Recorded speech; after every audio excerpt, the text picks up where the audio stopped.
I'm Anton Krivulya. I'm from Belarus. I'm artist and musician. I left Belarus and moved to Moscow to try to find some new ways to live and to give my children the better education and find some new ways for my creative projects. I try to go away from the atmosphere of cultural hopeness in Belarus because society in Belarus is crushed and killed by dictatorship. And in Russia exists another kind of regime. It's more anarchic and more friendly for underground projects and underground movement.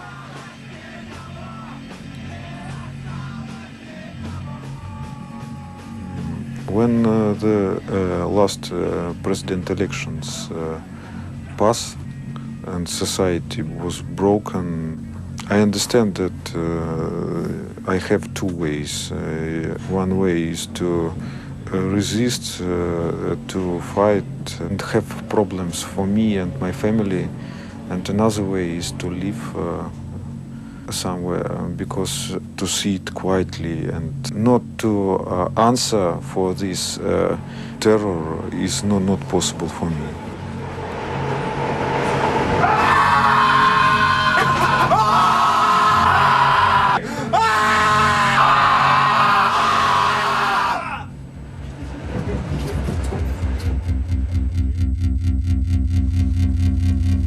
In Belarus, the situation is good for making some deep things, new conceptions, things that are not in a social field.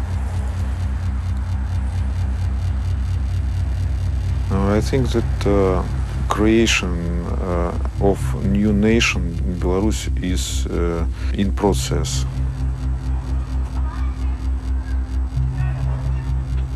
Ethic and aesthetic is linked one to each other, and if people becomes more ethical, then can understand aesthetical things, and that's a way to make society better.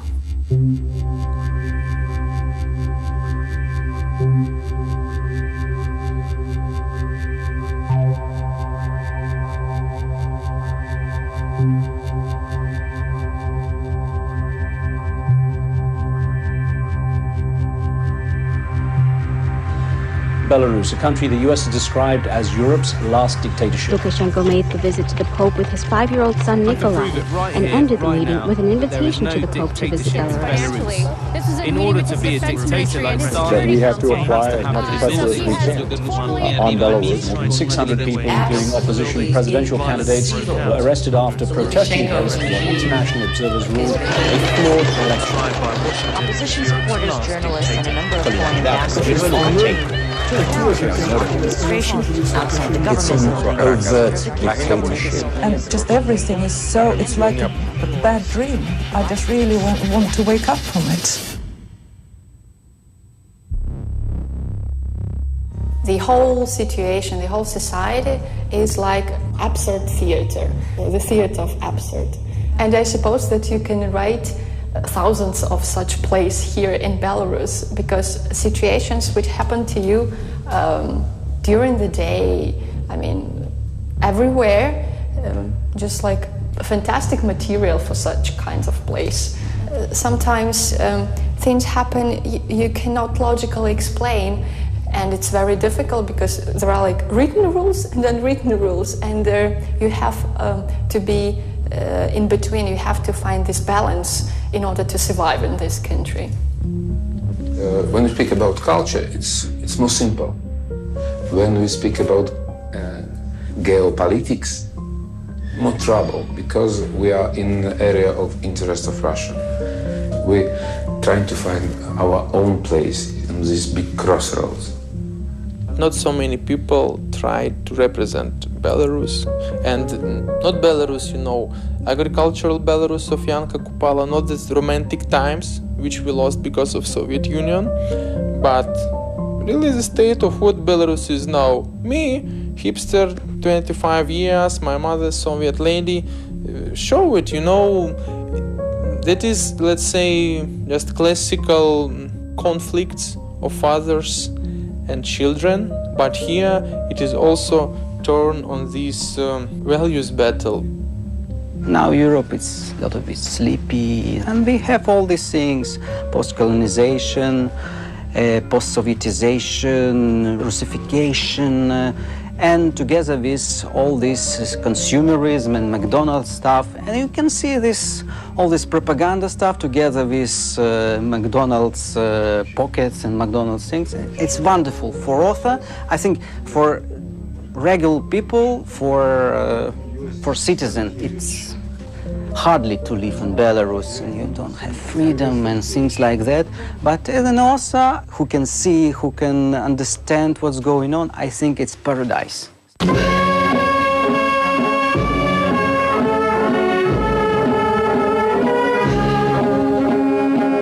Дорогие мальчики, жизнь без вас просто кошмар. Я и мои подруги каждый день слушаем ваши прекрасные и восхитительные песни. И с нетерпением ждем новых. А теперь к вам вопрос. Как работает микроскоп?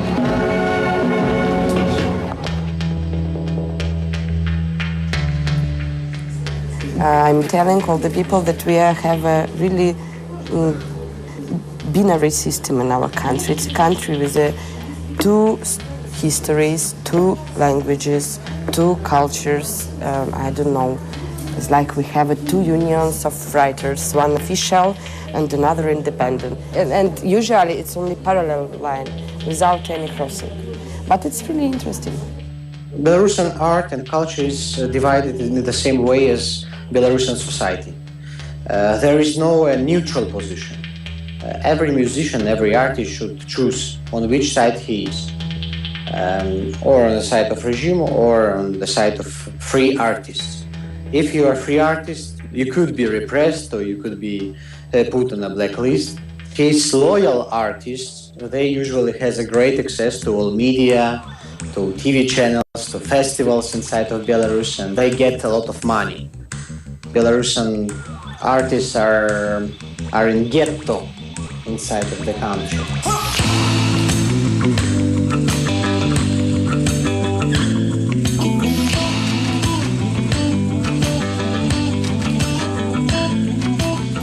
In Belarus, you see, we have pop stars which don't create any media buzz. You see, we don't have yellow press. It's a problem in Belarus, you see. And the people, they are very shy. I mean that the stars, they are very shy. Nobody provokes anyone. No provocations. Nobody wants to show the money. Nobody wants to show that they are personality. So you see, everybody wants to be quiet. And if you are quiet, it's okay. Nobody notices you. Nobody will pay attention to you. That is the politics, and it's very boring, of course. And that's why we have pop singers, but they are invisible.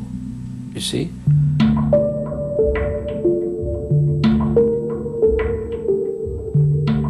Yes, there is a big difference between official culture and underground culture, independent culture.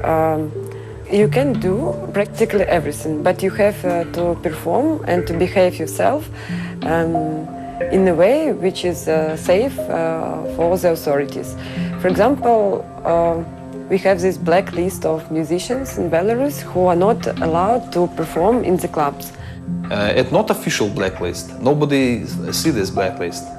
But they can't organize the concerts. You can't hear this music on the radio and on TV also. And for example, somebody want to organize a concert. They wrote information everywhere in internet, and people came to the concert. They sold the tickets, and after the director of this club came and said, "Sorry, but we can't organize the concert today." Why? Some of them say that somebody called them, but who called, why call, what they say directly. They're afraid to lose their business and license. That's why. That's how it works. And you can't see this. And now it's a strange situation. You can came to the concert of Marilyn Manson, but you can't go to the concert of local band. That's an interesting situation. There is not question of blacklist, but our society not understands them. And they think they are very important for us. They try to say us some things we don't understand, and our society don't understand. And that's why they think that they are repressed. Our society is very strong and very united. And government is the main factor of that unification.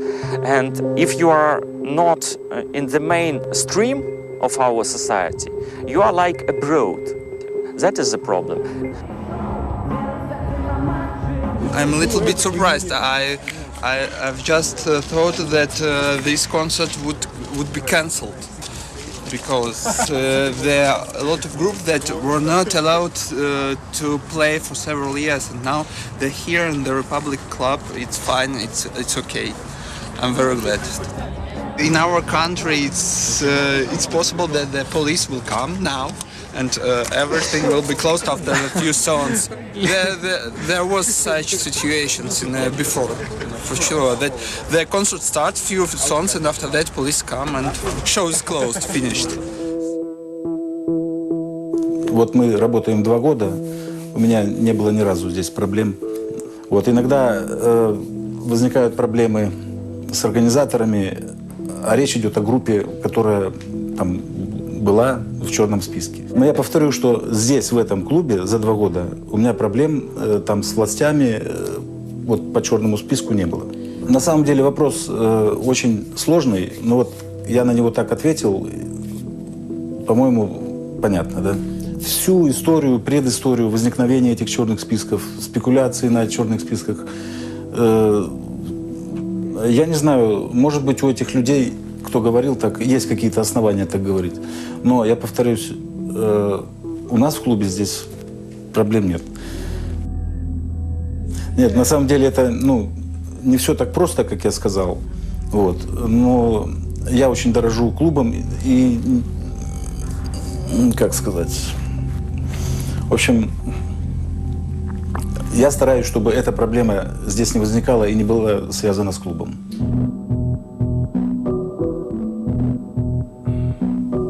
When there was press conference of our president, and he said there that no, there's no such thing as blacklist. The next day, I was standing in the Department of Culture, asking for to sign an Asai gig for me, and he sang from this stage twice a year ago. He said, "Mr. Lukashenko, go to hell." And they called, just forget about Asai. So, we're secret, no Asai. And right after that press conference, I was standing, sign on the crane. He knows that the president said that. He can't just say no, it's a blacklist. No, he can't. And he, okay, but without any songs about president. I don't know, maybe I shouldn't talk about this, in fact, maybe right now.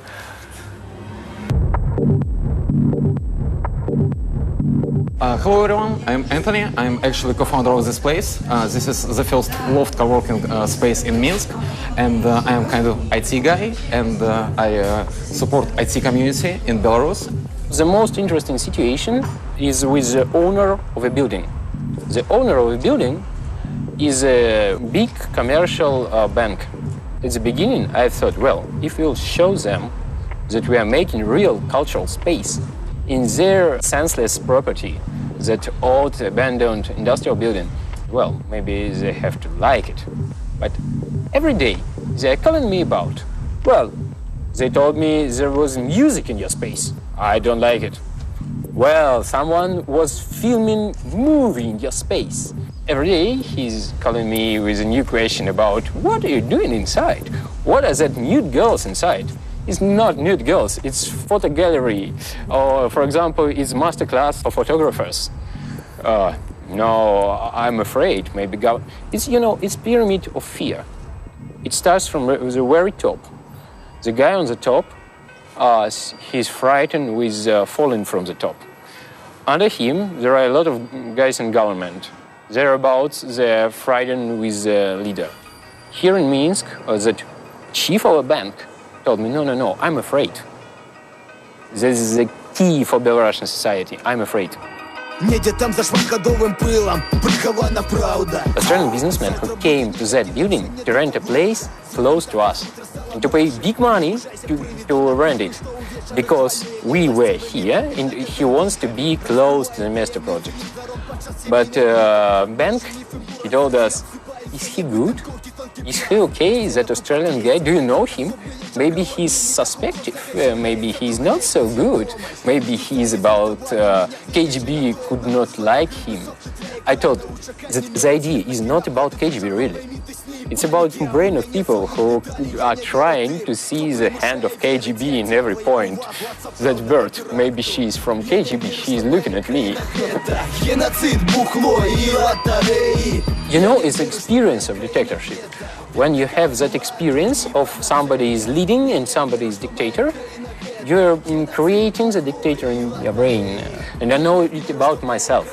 They don't see difference between, I don't know, political provocation and revolution and, I don't know, some kind of real protest in political way, and just making something independent. They don't see difference.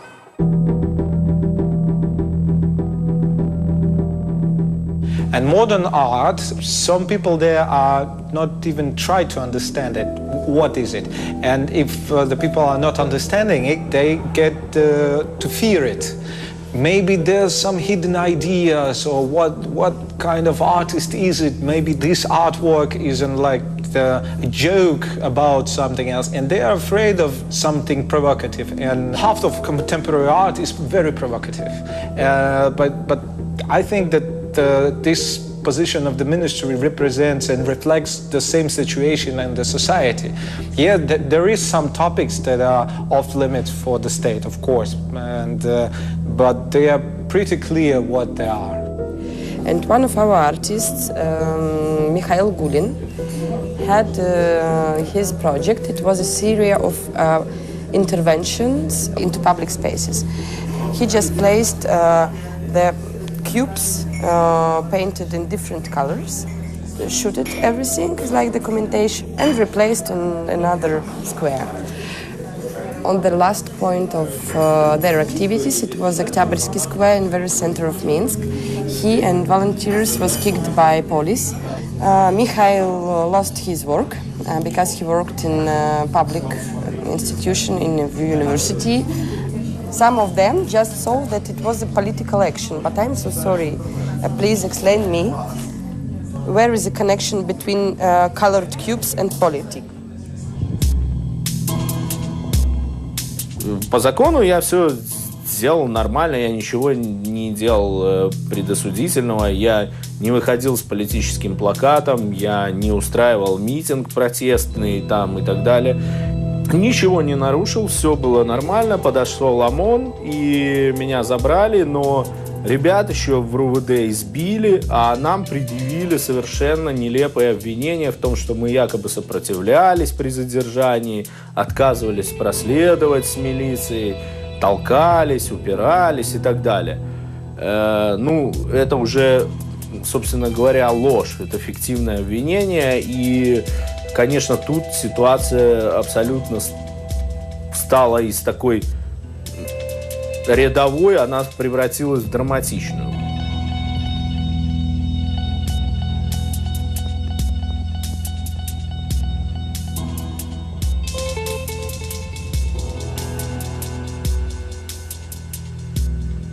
И, в принципе, любое действие в городском пространстве, практически любое, воспринимается как политический жест. Делаешь ты, не делаешь это политическое заявление, практически в любой ситуации ты будешь в нем обвинен.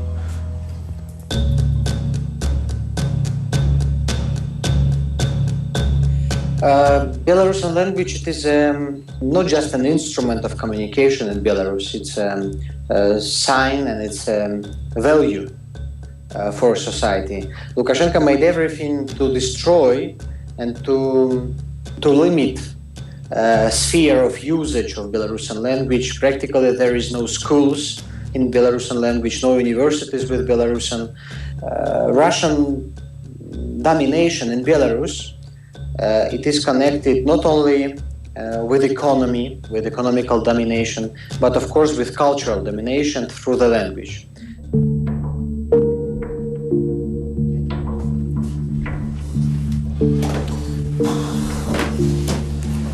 I have to prepare the presentation for Mowa Cikava lessons.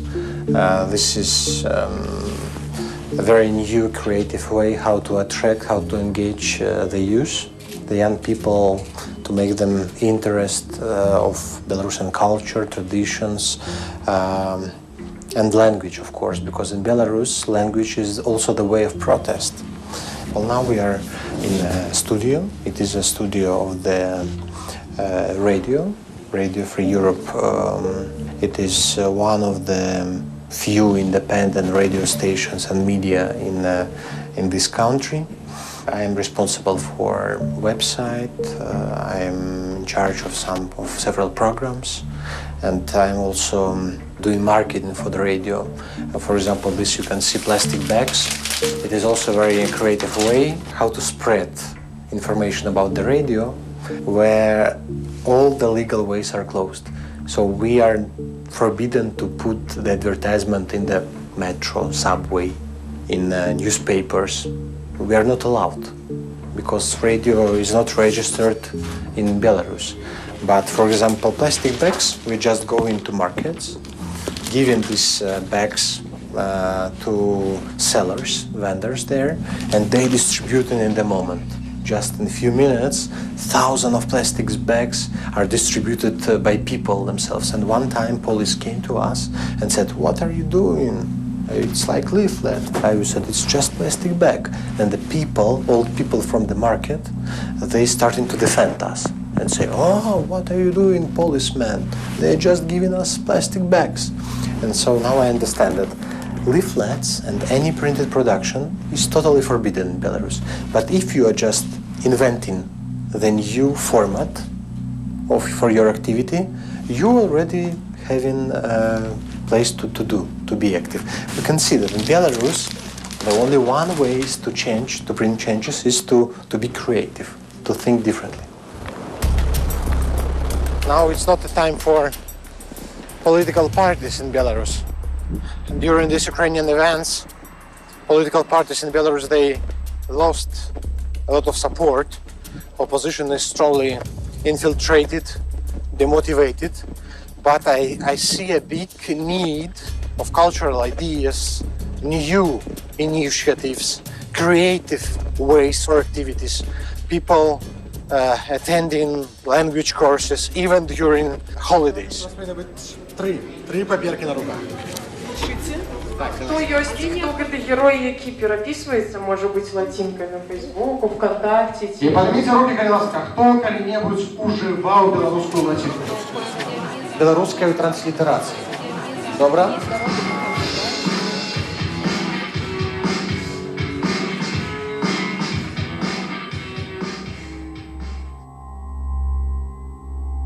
Today it was a stressful day, and that's a miracle that I'm still free, you know, because in the morning dozens of people, 7, 8 and 9 o'clock, the same time they were arrested. All the day, trials, all the activists. But did you see the news feed today? Did you read anything? No? Today, all the day, the news about arrested activists. Now all my friends, colleagues, today were detained, arrested, stopped. Some of them are beaten, and most of them are already in a prison. All of them were detained without any real reason. And yesterday and this morning, police also was trying to catch me.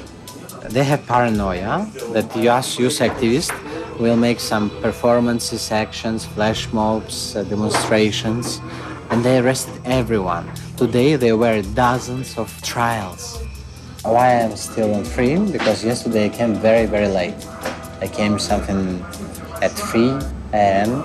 in the night, and probably police already left my place, but they were nearby all the evening.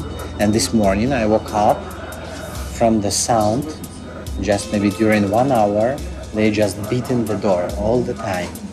Me and my father, we didn't react. We didn't open the door. We just listen and trying to understand what they speak about. After 2 hours, my father checked. They left the place. Nobody was around, and I very, very fastly, I left my flat. I went to the radio, to the office. After that, my sister called. My small sister, she is 16 years old. She came back home from the school, and they came once again. She was very, very scared. She wrote me also in the Skype that don't go home. And I was speaking to her. My father, he brought me the passport, and now I will try to leave Belarus. I remember 2010. I was hiding in a private flat with my friends, but finally they caught me. So I know that no sense to hide in Belarus. Yesterday, we have these lectures. Many people came. Transparently, openly, they could come there. You saw, yes? Nobody felt any risk. And today, everything changed. Suddenly. Just the signal, the order, and they started hunting.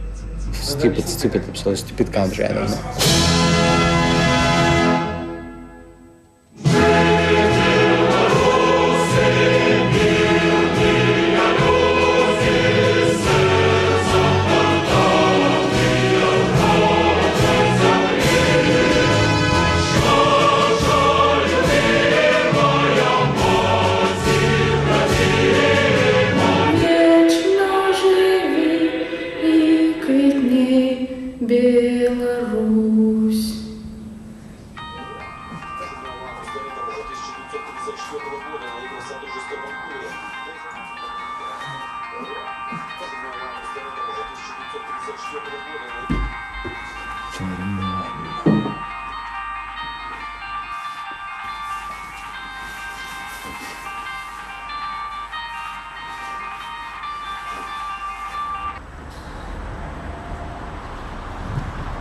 Шаленой порции нового адреналину, беды я не переджу ни на хвилину, не натисну паузу.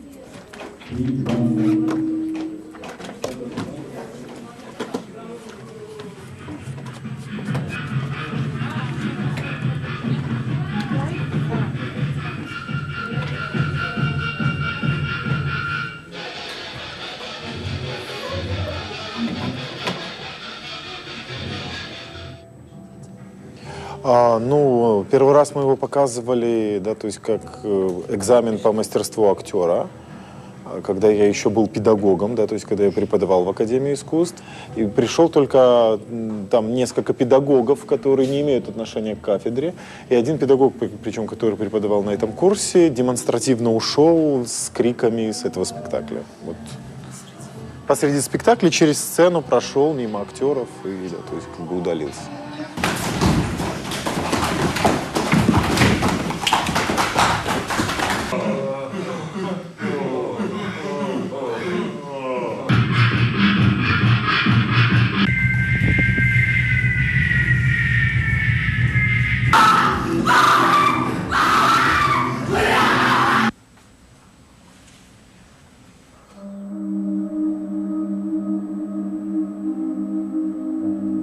It's it's very clear for us that art and theater, it spends a lot of money, and that's why the Russian theater so depends on governmental support. That's why for me, for example, independent scene in Belarus is so interesting. Because, for example, I had a very big experience of watching independent theaters in Germany, in Poland, and I can say that they have a lot of opportunities, they have a lot of contacts, but sometimes I feel that they don't have such desperation in their work.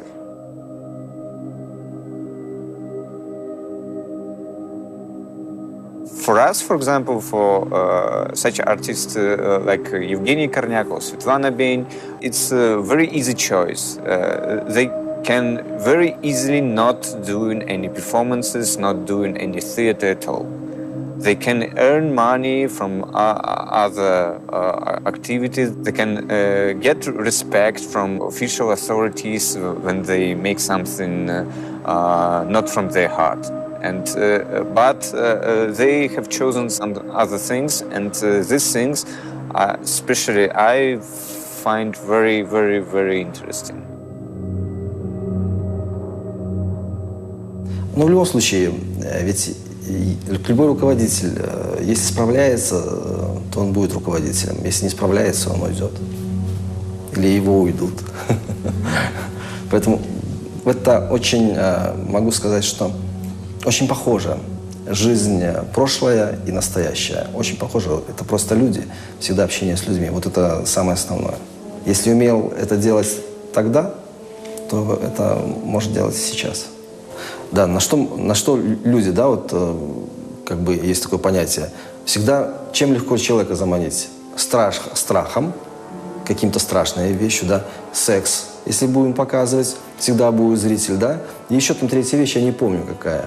То есть, но это не культура уже получается, где, извините меня, обнаженной плотью привлекать зрителя в театр. Я не считаю, что это всегда высококультурно.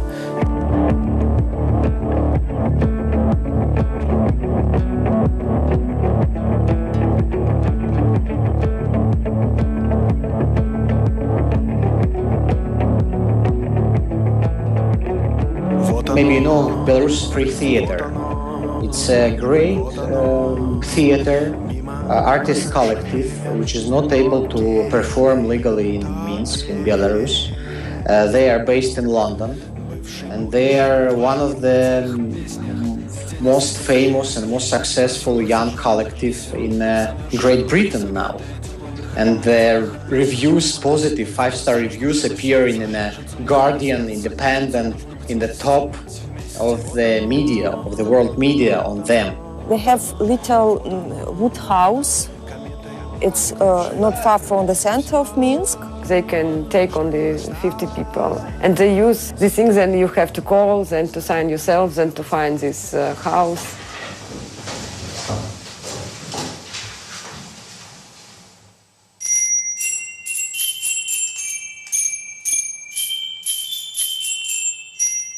It was many cases when police were coming to the performance and taking everybody from actors and people who come to see the play to the police, or just having the information from the passport.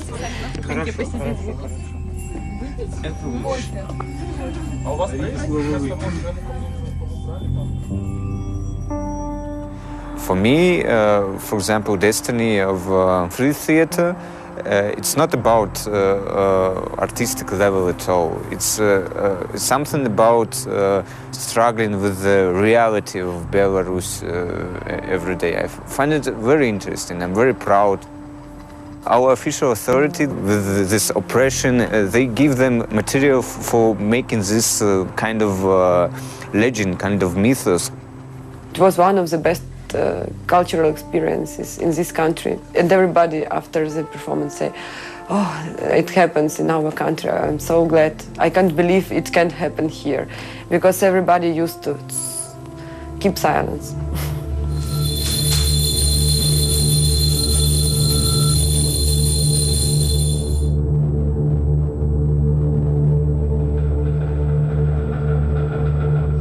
to make image as fighters with our state, I think for them it's some kind of business. You failed to realize your ideas in our country, then you stand against state, then you emigrate, and abroad you got image of fighter, and it's like for you like a ticket to Western society, because in the West they like fighters against dictatorship and so on and so forth. And of course, for them it's a good possibility to make image of such persons, such heroes. Well, it's their own way, but I don't agree with it.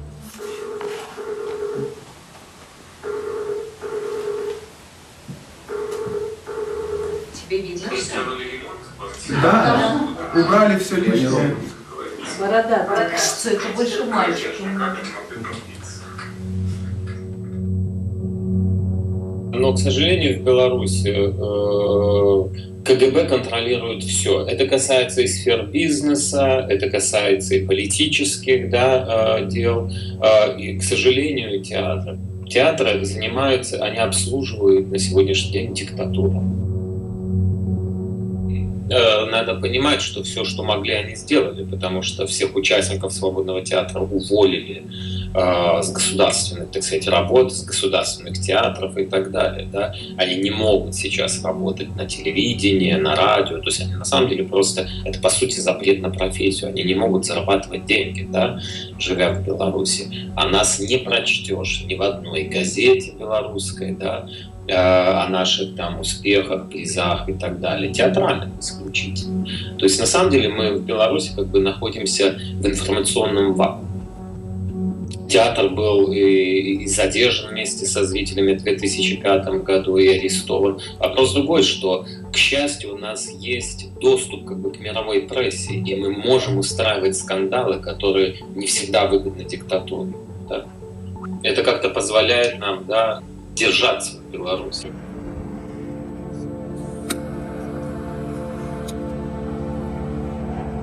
In September last year, we lost our home, our space. Police start to push the owner of house which we rent, and also I have to administrate cases because of using space not for living, but for theater, for performance.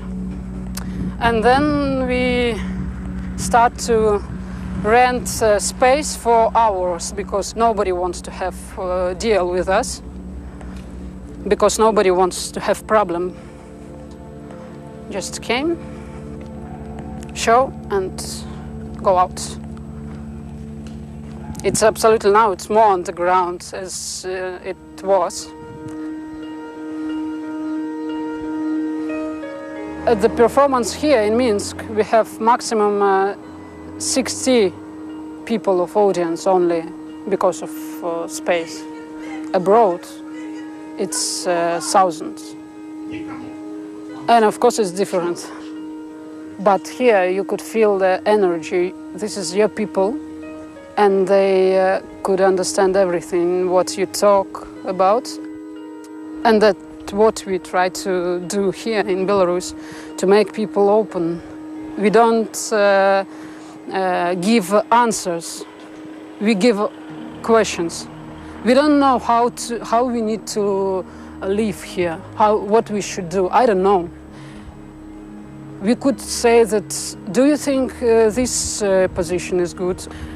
Do you happy with what you have now, or do you want to change something? We just give questions, and I think this is the most important thing what we do here. I was in jail at 2006 after presidential election, so now I know what it is. I don't want to repeat it, but I'm ready. I'm ready every day. If, okay, I know that it could be, doesn't matter, on the street. Doesn't matter what you do, what you talk about. It's just a game, it's just a game. Let's make a view that we are open, we could Okay. So why? No, don't worry. Yeah. Yeah. Just if you.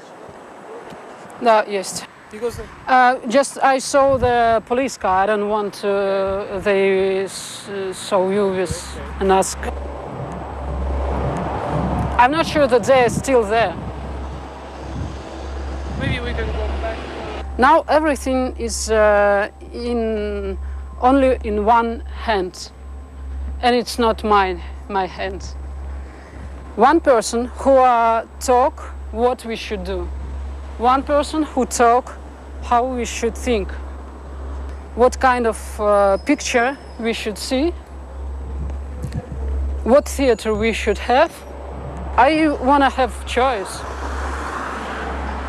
And of course, I'm agree that my choice could be wrong. But it's my choice.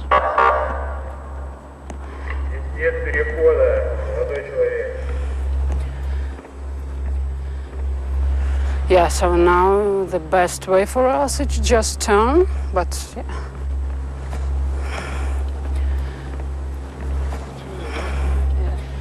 No, it's okay. Just, yeah. And leave your camera here because they couldn't see. I think so. They couldn't see a camera because of me. So yeah, just let's turn. Yeah, you see. Again, I don't want to play this game. Come on, why I should scare to go in? It's my city, my streets. And you feel it every moment. You are ready to keep silence, be quiet, okay. But people are very scared to talk with each other. And people very scared to do something. And that's not what Belarusians should feel in.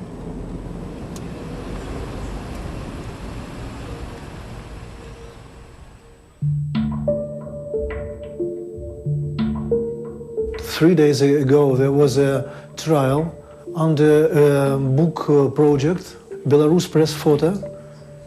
Some pictures in this book were named as extremist photographer. Nobody understands what does it mean, extremist photo. Like this. This is an extremism in our country. It's incredible thing, I think so. It's understandable at all. And sports like this, it's extremism too. The work of our reporters, about photo reporters, is not to present the country like really the best country in the world, but present the reality in our country. And the reality looks like this. Right now, it's a question about this album is an extremist album, but there is a possibility that in the future it will be, okay, you are the author of this photo, you are an extremist. And it means that you are going to a prison. And you go to the prison for this? Why? It's not a question of extremism in art at all. The art couldn't be extremist. That's why I don't understand why they decided to take these albums and to burn it. They decided to burn these books, like in Germany in the time of Hitler. It's about everyday life, about cultural life, about society. It's about everything. Because in a country like Belarus, you live in a total control with the KGB. You live in a country where propaganda means information. Independent art, it's politics. Independent media, it's about politics. every independent thing in our country, it's about politics. And that's why if you would like to be free person in this country, it means that you need to be really brave person. This year, this spring, we feel that it will be more liberal than year before. But I always say that this freedom, it's a fighting of everyday life. It's not like a given freedom, okay? You're free and you do what you want. We woke up the morning and we don't know what will be in the evening. In Belarus, it's always like this. So sometimes it's very, how to say, repressed times. And then, for example, as now, it's easier for journalists to come to Belarus as the next elections will be in 2 years. And everybody come and think, oh, that's fine here. So nobody are under pressure. But then they can come to each office and take everybody and all the equipment, your computers, and never give it back as it was in 2000. Of course, people tired, of course. I don't know how strong now we are and how long we could continue. We talk about me, I could continue. I'm ready to fight. I don't want to fight. I want to have peace world. Because it's all you live like most of people here, just quiet, don't think, don't do anything. It's not life for me. You could choose, you have choice.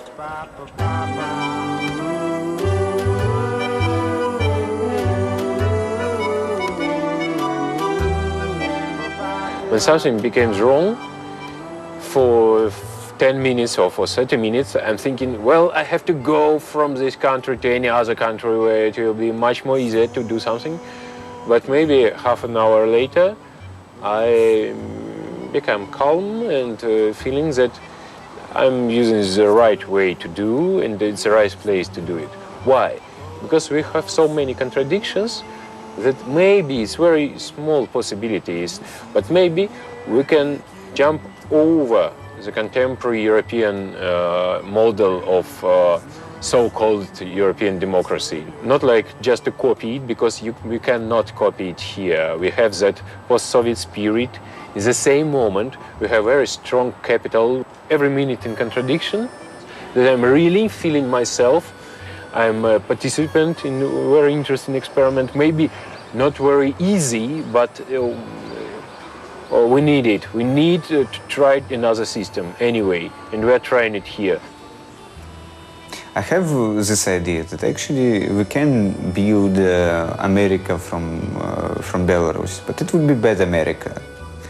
What would be happening, I think that it would be also compromise between this Western liberal market ideology with what we have here, this sober, local, traditional, authoritarian maybe idea.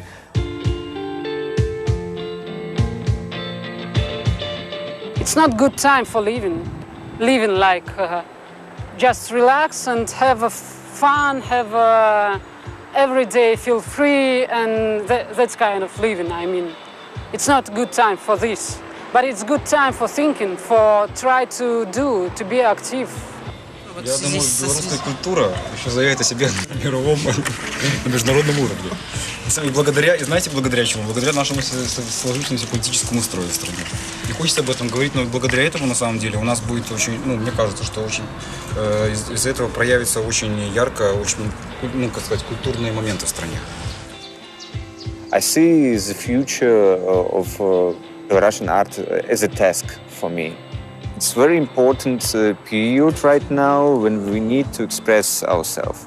Because actually it was hundreds of the years that nobody listened to Belarusian people. And we're used to that nobody cares what we want, what we like, what we are waiting for. For everyone in the world, such countries like Belarus, it's a big opportunity to write your name in the history. Like a lot of people has already done. We don't have much stuff like in Italy, you know, all these old buildings, all this Dante Alighieri stuff and so on. But we have a lot of hungry people that are ready to do something.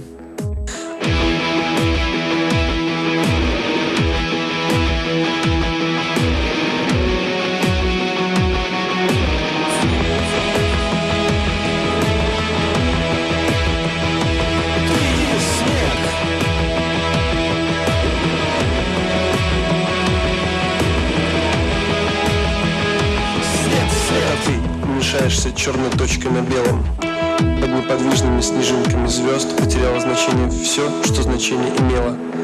Ответ на вопрос оказался так прост. А потом ты стоишь и поешь в небо все песни, которые знаешь. Все вокруг, как тогда, когда мир был ребенком.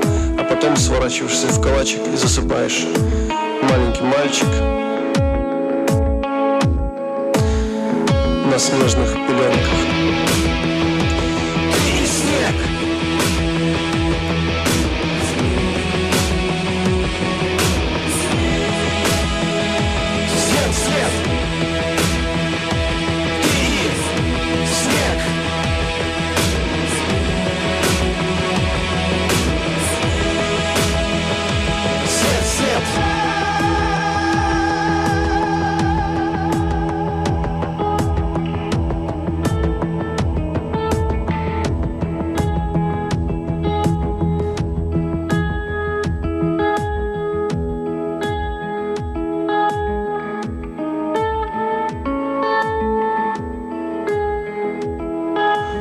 Снег, снег, мало ли снег, и с ног на голову ляг. Вот и весь секрет.